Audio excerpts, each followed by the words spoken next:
नमस्कार, आइए जानते हैं आज गोदावरी नदी के बारे में। गोदावरी नदी का उद्गम स्थान कहाँ से हुआ और कहाँ विलय होता है और हमारे एग्जाम के रिगार्डिंग कितना इंपॉर्टेंट है, आइए देखते हैं। गोदावरी नदी गोदावरी नदी का उद्गम स्थान कहाँ से होता है?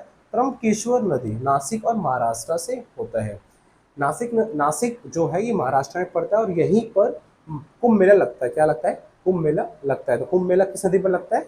गोदावरी पर लगता है। किस पर लगता है? गोदावरी पर। भारत की दूसरी सबसे बड़ी नदी कौन सी है? गोदावरी है।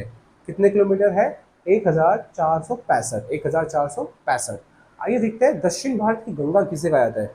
जो दक्षिण भारत की गंगा इसे कहते हैं वो हम गोदावरी नदी को कहते हैं। किस कहते हैं? गोदावरी नदी को कहते हैं। और इसे बूढ़ी गंगा भी कहा जाता है। बूढ़ी गंगा भी कहा जाता है। तो एग्जाम में बहुत इंपॉर्टेंट है कि दक्षिण भारत की गंगा किसे कहा जाता है, तो आप क्या बोलोगे? गोदावरी को कहा जाता है। किसे कहा जाता है? गोदावरी को कहा जाता है। आइए देखते हैं राज्य कितने राज्यों से होकर गुजरती है। तो कितने राज्य? 6 राज्य। कौन कौन से हैं? महाराष्ट्र, एमपी, छत्तीसगढ़, उड़ीसा, कर्नाटका और आंध्र प्रदेश। पता होना चाहिए कौन कौन से राज्य हैं। महाराष्ट्र, एमपी, छत्तीसगढ़, उड़ीसा, आंध्र प्रदेश और कर्नाटक। आइए जानते हैं।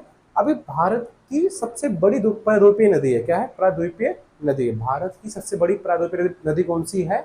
गोदावरी। कौन सी है? गोदावरी। जो बेसिन है, बेसिन सबसे बड़ा कौन बनाती है? ये बनाती है, गोदावरी नदी बनाती है। आइए जानते हैं कि सहायक नदियों के बारे में। सहायक नदियां एग्जाम में बहुत पूछी जाती है। मैंने कहा वर्धा। वर्धा किसकी सहायक नदी है? गोदावरी की।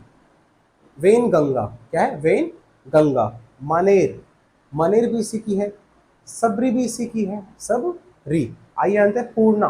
पूर्णा। मंजीरा। मंजीरा। इंद्रावती। इंद्रावती भी इसकी सहायक नदी है। पेन गंगा भी इसकी सहायक नदी है। और प्राणहित, मोस्ट इंपॉर्टेंट, प्राणहित किसकी सहायक नदी है?